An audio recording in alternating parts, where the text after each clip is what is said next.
Attention, petit disclaimer avant de commencer. Ce qui sera dit dans cette vidéo relève de la théorie. Ne prenez pas les éléments de la vidéo pour vérité.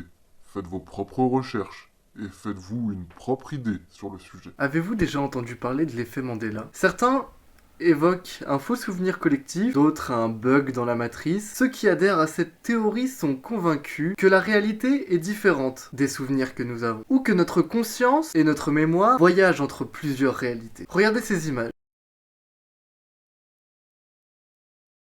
Si rien ne vous choque, c'est que vous aussi, vous êtes victime de l'effet Mandela. Tout est parti de Fiona Brown, une autrice de science-fiction et du souvenir qu'elle avait de Nelson Mandela. Bon nombre de personnes, pendant une convention, la DragonCon, une conférence basée sur le thème de la science-fiction et de l'heroic fantasy, les spectateurs ont une conviction, ainsi que Fiona Brown. Tous pensaient que Nelson Mandela était mort en prison. Or, il était libéré en 1990 et il est décédé en 2013. Ainsi, d'autres participants réalisent aussi qu'ils partagent le même faux souvenir. Ils sont persuadés que Nelson Mandela est mort pendant son incarcération. Et tous ont en mémoire son enterrement et d'autres détails très précis. Pour Fiona Brown, l'effet Mandela a 7 définitions. C'est quand quelqu'un a un souvenir clair de quelque chose qui ne s'est jamais produit dans cette réalité. Beaucoup d'individus qui ne se connaissent pas se souviendraient exactement des mêmes événements avec les mêmes détails. Cependant, ces souvenirs sont différents de ce qui est consigné dans les livres d'histoire, les journaux et autres archives. Pour elle, cette mémoire alternative ne relève pas du faux souvenir, ni de théorie du complot. Je cite, « Nous sommes nombreux à spéculer sur l'existence de réalités parallèles, et jusqu'à présent, nous aurions glissé entre ces différentes réalités sans le réaliser. Les diverses spéculations sur l'origine de ces souvenirs alternatifs seraient donc une des preuves de l'existence d'une réalité alternative, ou d'un bug dans la matrice. Parmi les théories les plus répandues sur Internet,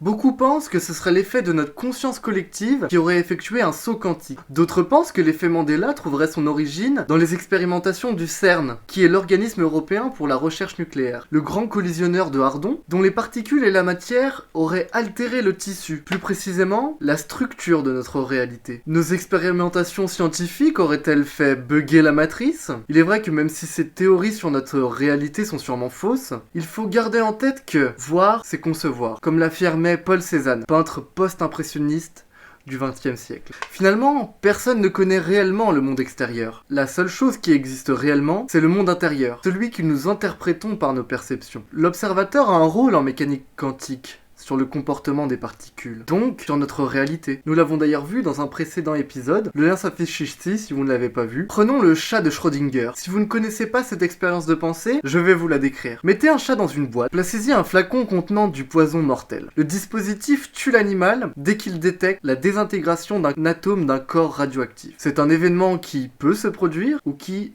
peut ne pas se produire. Une fois la boîte fermée, le chat peut être alors mort et vivant. Il est donc dans un état de superposition quantique. Finalement, tant que vous n'ouvrez pas la boîte, il est impossible de savoir dans quel état se trouve le chat. Donc, il est dans les deux états en même temps. Cette expérience a amené pour les scientifiques plusieurs théories, mais aujourd'hui on va s'intéresser particulièrement à la théorie sur les univers parallèles. Dans cette approche, notre chat est toujours mort et vivant tant que la boîte est fermée. Mais lorsque nous l'ouvrons, les deux réalités coexistent en même temps. Dans une réalité, le chat est mort, et dans l'autre réalité, le chat est vivant. Pour qu'on soit bien clair, ces deux réalités coexistent en même temps. C'est-à-dire que dans une réalité, le chat sort de la boîte mort, et dans l'autre réalité, le chat sort de la boîte vivant. Mais ces deux réalités coexistent et sont superposées. Malgré sa complexité et les doutes sur sa réfutabilité, cette théorie emporte l'adhésion de nombreux physiciens. Tous pensent que les lois quantiques sont exactes. Le physicien soviétique Andrei Sakharov émit alors, en 1967, l'hypothèse de l'existence d'un univers parallèle, où de manière symétrique, l'antimatière prendrait la place de la matière. Cet univers symétrique serait en tout point semblable au nôtre, et la matière qui constitue notre univers y serait là-bas, remplacée par de l'antimatière. Mais le plus surprenant, c'est que dans cet univers parallèle, le temps s'écoulerait à l'inverse du nôtre. Il pourrait donc y avoir une infinité de réalités superposées à la nôtre, et dans l'une d'entre elles, Pikachu a une bande noire sur la queue, le V de Volkswagen est plein, et l'homme à la moustache dans le Monopoly porte un monocle. Peut-être que la simulation de notre réalité a été modifiée, ou peut-être que nos consciences ont fait un saut quantique, ou peut-être encore que la matrice a bugué. Nous le saurons peut-être jamais. Mais même si ces versions sont intéressantes, voire même un peu folles, nous verrons dans une prochaine vidéo l'effet le plus probable de l'origine de l'effet Mandela. Nous verrons comment fonctionne notre mémoire, et comment parfois, elle nous trompe sur ce que nous pensons réel. Merci d'avoir regardé cette vidéo. Si elle t'a plu, n'hésite pas à lâcher un petit like, ça fait toujours plaisir et ça m'aide à être mieux référencé sur YouTube. D'ailleurs, si c'est pas déjà fait, abonne-toi, ça te permettra de voir la prochaine vidéo sur l'effet Mandela. Et si tu as des choses à ajouter ou un commentaire sur la vidéo, l'espace commentaire est là pour ça. Sur ce, je suis votre surfeur du réel, Nino, pour vous servir. Ciao. No cash, baby, I'm a cheapskate. Work a graveyard shift.